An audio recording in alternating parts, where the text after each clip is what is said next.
I wanted to let you know that what I'm going to present today is sort of an overview of some ideas about innovation. I know some companies in the room, General Aviation, Globe Fiber, Serco. I know that SBDC is there. I saw Joyce. But I'm just going to do like an overview of just through different ideas about what is innovation. If there is one message, right, that one point I'm trying to make, get across, is that innovation is a manageable process. And that it has to do more with organizational behavior than with technology. That would be my main thing, right? I don't know your companies very well. That's another caveat, right? So I don't know inside of them how they're organized, right? If you have a chief innovation officers, like stuff like that. So this either I don't know on the spectrum of this is new information to you to like, we already know all this stuff. I don't know where you are. So forgive me if I'm, preaching to the choir. And last, my name is Juan Pablo Berrizbeitia. A lot of people call me JP. I have 3 areas that I like to work in. I started in the area of justice in Venezuela, where I'm originally from. I'm a dual citizen, and I worked for the World Bank in Latin America doing justice reform. So in the justice sector, but still in innovation. I also, another area that I like working in is nonprofit management. So I did a lot of justice work at the grassroots level, and I learned that I got into nonprofits and how they operate. And I have a project called nonprofit.mba. It's a webpage, and I'm writing a book about nonprofit management. So I'm trying to also innovate, pun intended, in the nonprofit management area. And the last but not least area that I've loved working in is innovation management. And I'm a trained facilitator. I was trained as a facilitator of innovation management by a consulting firm in California called Barnes and Conti. And when I was working in nonprofits and different things, I crossed through all this knowledge, and it just became core of everything I do.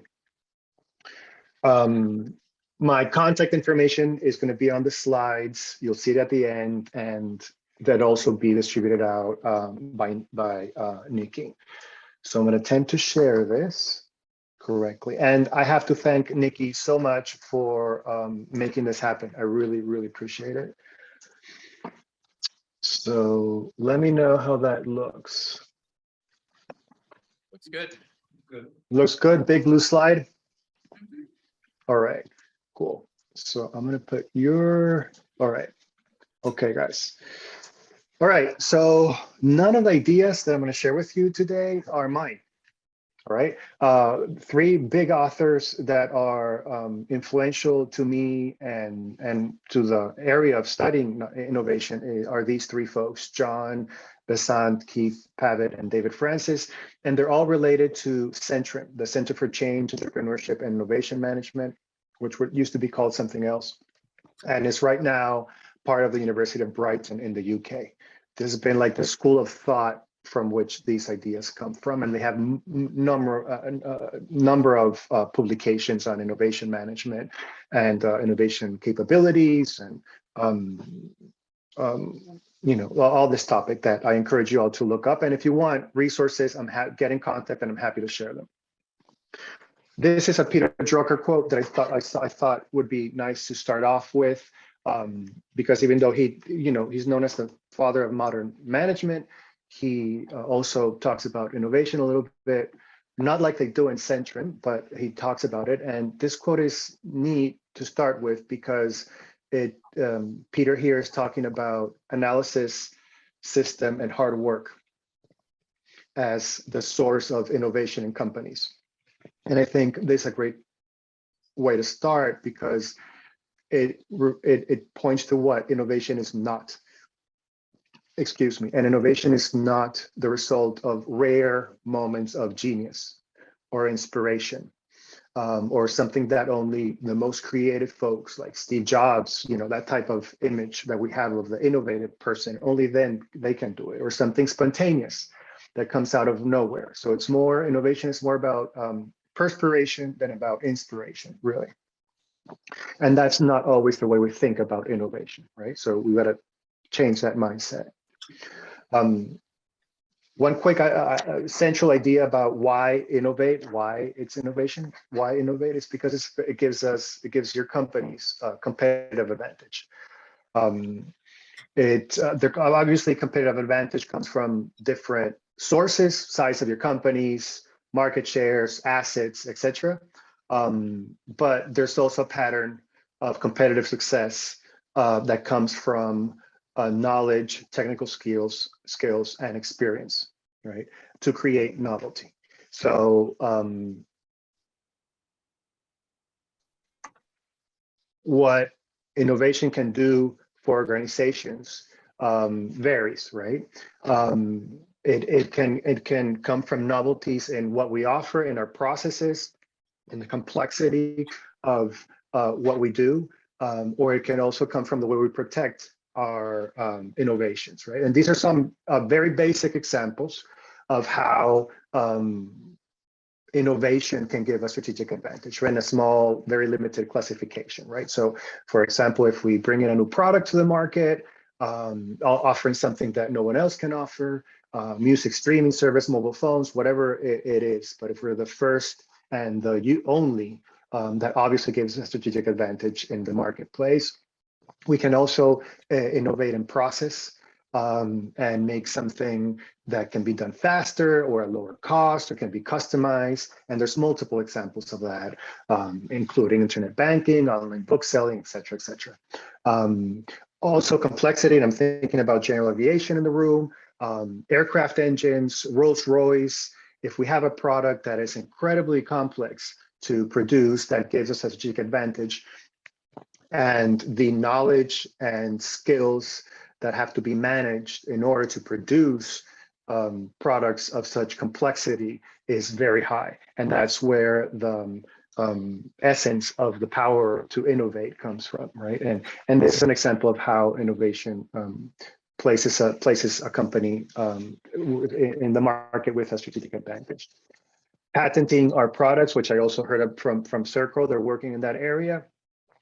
It's obvious a strategic advantage, which is when the product is your own and the legal protection comes at the end of the process of innovation of something you have created, a new product, then that is again another example of a strategic advantage, right?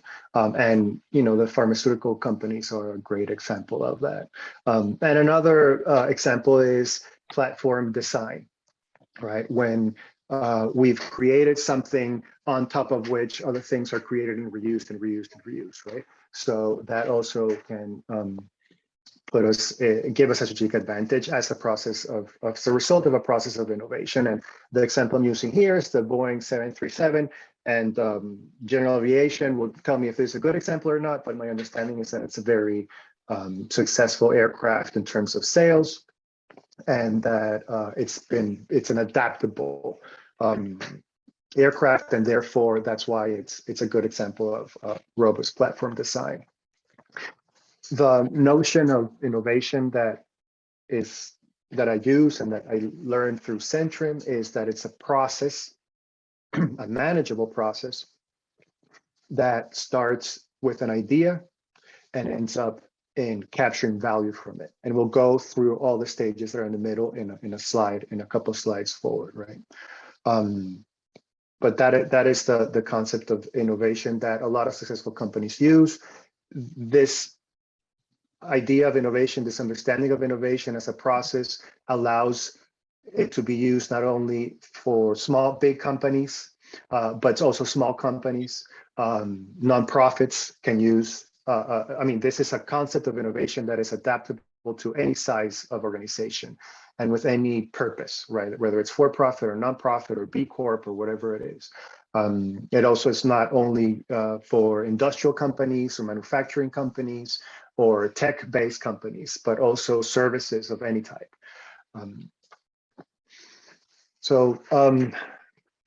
This slide is a little bit more dense, and it attempts to be a classification of companies by their innovation capabilities, who is more able to innovate and who is less able to innovate. And if you look at the axis, so the vertical one, the y-axis says their awareness of the need to innovate. So a company that is more intentional and aware of the need and less intentional aware of the need. And in the x-axis, we have how far they're prepared to innovate, which means their organizational intention, right? This is a maturity model. So we go from passive, reactive, strategic, and creative. And we can use any words for this, right? But it's level 1 to 4, and it's an idea of exploring how companies, what it means to be better at innovation, right? So the passive company lacks the ability to recognize the need for innovation at all. So if the market changes, they may not know where exactly they have to improve or how to go exactly going about, a process of technology upgrade. So they're highly vulnerable in the market, the passive company. If, for example, if a low-cost competitor enters the market, or the market demands faster delivery, higher quality of whatever value they create, they often don't know how to pick up and respond to that quickly, right? The reactive company does a little bit better because they're able to recognize the challenges of innovation. So there's a little bit more awareness, but they're not clear about how to get it done. And that's because they have internal resources, but they're limited, and they often lack the skills or the experience. They tend to react to external threats or possibility, but they're not able to shape or exploit events to their advantage. And as I go through these, please think where your company, your organization is, right? Then the strategic organization or company is a very competent one when it comes to innovation, right? They have a well-developed sense of the need of innovation and are highly capable of responding and implementing new projects and take strategic approaches to the process of continuous innovation. So these folks are very competent.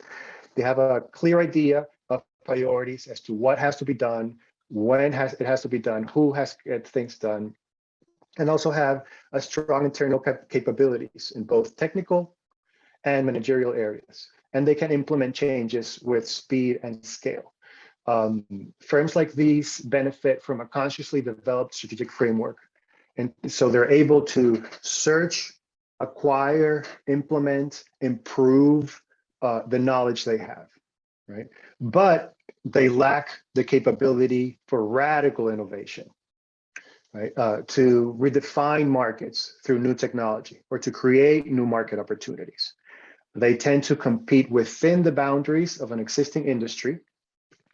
And the problem is that they may become trapped in a mature or slow growth sector, right? Despite having exploited technological and market opportunities efficiently within the boundaries of the industry. So they're very competent but they're confined to an industry. The most innovative company, right, that in this case we're calling the creative company, operates at the global knowledge frontier. And they take a creative and proactive approach to exploiting technological and market knowledge for competitive advantage, right? So these companies are at ease with modern strategic frameworks for innovation. They rewrite the rules of the competitive game with respect to technology, markets, and organization. They have strong internal resources and a high degree of capacity to absorb new knowledge, which enables them to diversify into other sectors with their own skills and capabilities, bringing those and creating new advantages and redefining the ways in which other companies traditionally compete or wish to compete. So these folks are controlling the game for others as well, right? So this is, again, a big view of where our companies could be in the innovation, in our innovation capabilities, right? One word that keeps coming up, or a couple of words that keep coming up when we talk about innovation, is technology, knowledge, and successful organizations in the innovation field approach technology, have the mindset that technology is knowledge, And it is knowledge that is used for the production of goods and services. It's the knowledge that you use to create and deliver value. Okay. And knowledge is manageable. It's something that can be acquired, produced by them, new knowledge, acquired from others, stored, organized, managed, shared.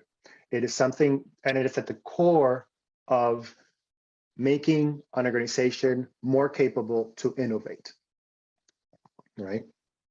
Again, this is sort of like a teaser, but it is important for to understand that the way a company views what their technology is at the core of their capacity to innovate or to organize themselves to innovate. Now, how do we organize a company to innovate? Again, big overview. There are at least 7 ways in which experience has shown that organizations prepare themselves for innovation. One is the intention, right? So intention is shared across organization through strategic plans, strategic intents that are declared through leadership and sustained by top management all the way down to the organization. So it has to be clear that this is our path. It's not, because it's not something that is spontaneous and occasional. It's something that's done through hard work. The structure of the organization has to allow for innovation to happen. There has to be space for creativity, for learning, for acquiring knowledge, for managing knowledge, interacting with other sources of knowledge. Key individuals have to be supported and be accountable for innovation. People who can be innovation champions in your organization, who's going to lead this process internally. Effective teams, effective team working has to, so investment of time and money in selecting and building the right teams to lead innovation processes has to happen. High involvement of the entire organization, right? Or at least product lines, so it's not something that happens at the top or at the bottom, but across, right? So everybody has to be involved to some extent in the process. There has to be the right creative climate, the right creative culture with a positive approach, motivational systems, right? That allow for the creation and bringing up new ideas out of the box thinking. And external focus, only in 2 senses. One is networking, because we don't have all the knowledge internally that we need to innovate, so we have to go out and get it. And the more networks we have and the stronger they are, the better we are to bring in new technical knowledge. And the other one is customer focus, because at the end of the day, the customer is the one that's going to define if our innovation, what our innovation does in the market or not. I know I'm close to my end of time, so I think this is probably going to be the last slide. This is a summary of a model of the innovation process.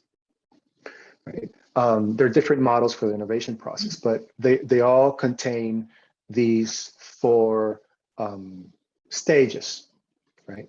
And this, being aware of these stages allows an organization to know where they are and to respond and manage the process of innovation, right?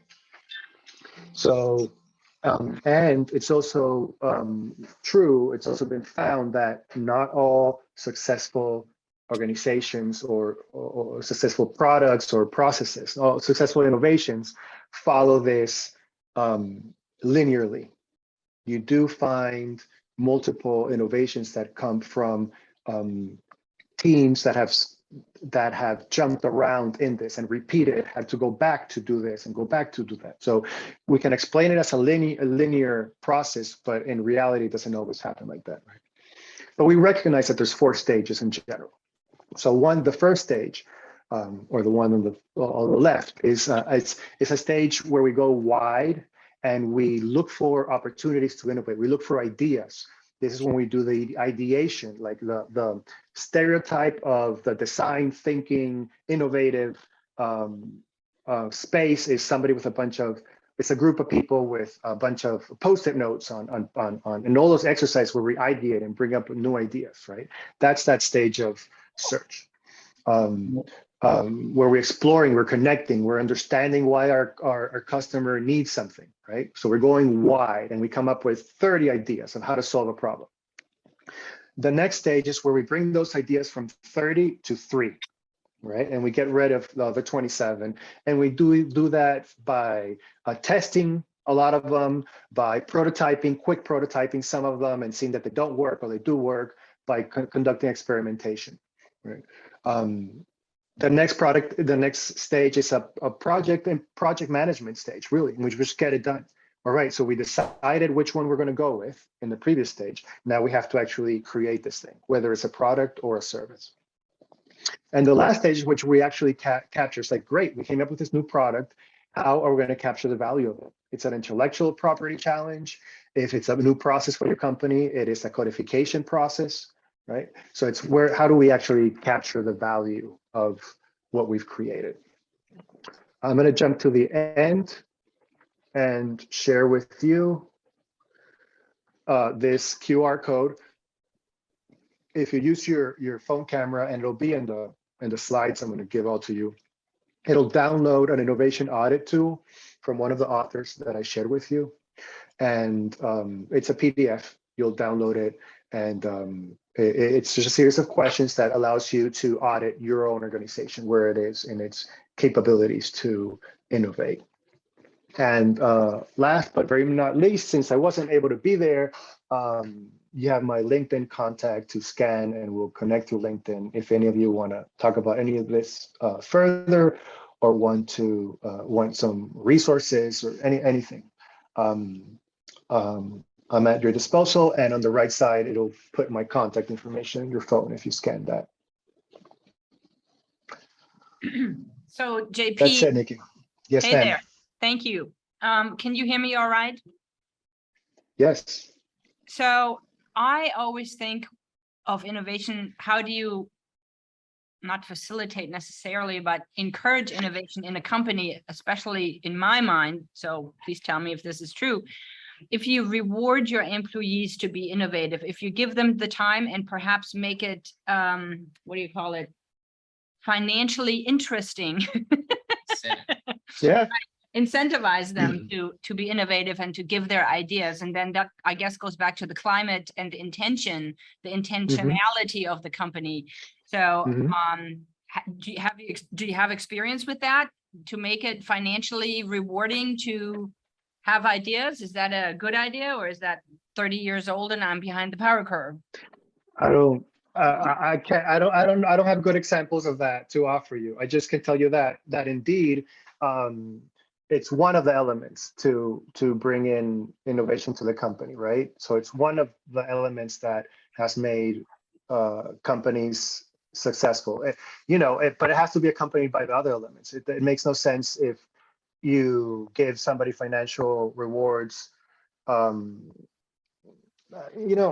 wouldn't go down that route anyway, because it's so. I would take it as a sign as that you are really trying to get innovated, but you're not prepared. Because if you have a chief innovative officer, or somebody who's championing innovation in your organization, and they're accountable for it and they're reporting on it, and you assign a team to them, or they have people working with that person on a project, that's going to go further, I believe, than I don't know what happened. Did I lose my shared? No, I took the share because it was on the last screen with the, it's fine. We prefer to see your face than the QR code. Okay. Continue. Yeah, so it's one of the elements, and I believe that if I had to start somewhere, I would start with talking at the highest level and looking at how are we organized for innovation, and do we really want to I would start looking at what have we produced that's new in terms of process, in terms of precision, in terms of doing an audit where we are. And then I would go like, well, if we want to do this more and more frequently, who's going to be in charge of it? That's what I would start doing. I wouldn't start throwing money at people at the base trying to create things. I would ensure them that if they come up with something, it's going to be valued all across the organization, right? Not just some quick money in their pocket, right? And creating cultures for innovation takes work, right? It takes work, it takes training. You don't always have the right people. You may have to bring in people who have had these experiences in other organizations and know how to do it, right? That's not a great answer. It's not an easy Nikki. process to start with, right? I mean, you just got to fall forward and do it again and pick yourself up and keep it up. It's a attitude in my mind. It's an attitude and it's a learning process.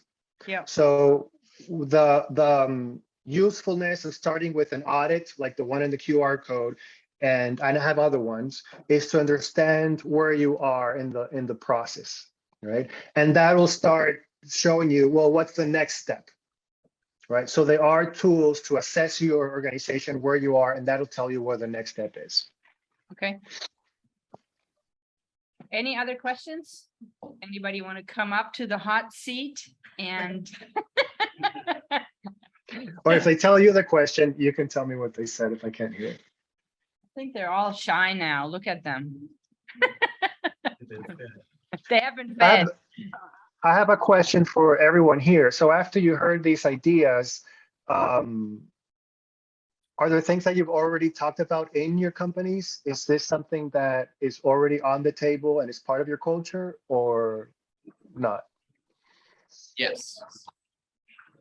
Speak out. Yes. Yes. Yeah, you guys. There's about 4 to 5 different yeses in the room, JP. Okay. Well, Who has an that's great. innovation? Who has a chief innovation officer? Anyone that is charged with? Serco has a chief innovation officer, and that's at corporate headquarters somewhere. In Herndon. I work with him regularly. Okay, Doing 2 or 3 projects with him right now. nice. Is that, and that's worth your time? It's, I mean, I assume you're going to answer with, this is totally worth your time and the company's benefiting No, from such It's a actually thing. hard work. It's really hard work. Of course, it's beneficial if you can execute it, but I think the challenge is in all those kind of the middle sections, to the middle, to the, I don't know, if JP can hear me or not. The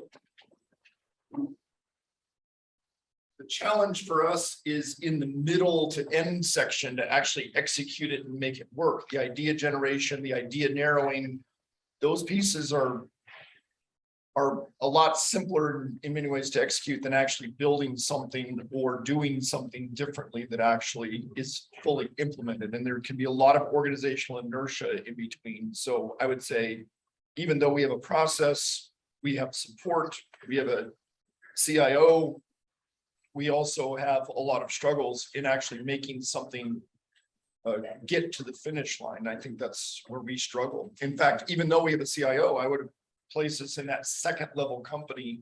Don't remember the terminology, but you know, we're not in the third or Reactive. fourth level. Yeah, we're reactive. I guess one other thing about innovation, and we reward it, but we don't reward it with a gift card. We reward it with something we call Pulse Awards. We recognize different categories. One of the categories is innovation. That comes with a lot of recognition. It's a big deal to win a Pulse Award.